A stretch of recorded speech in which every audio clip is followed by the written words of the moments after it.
আজকে আমি আপনাদেরকে শিখাবো কিভাবে আপনার কম্পিউটার বা ল্যাপটপের স্ক্রিনটিকে ব্ল্যাক অ্যান্ড হোয়াইট করবেন।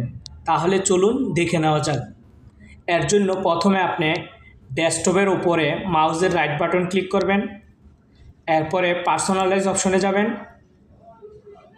যার পর একটু নিচের দিকে বা কর্নারে হাই কন্ট্রাস্ট সেটিং এই অপশনটিতে ক্লিক করবেন।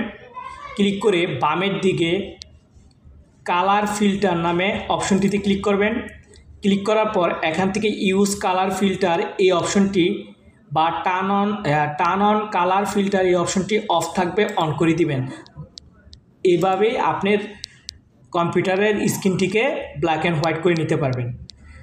আবার ঠিক করতে হলে সেমভাবে মাউসের রাইট বাটন ক্লিক করবেন, আবার পার্সোনালাইজে যাবেন,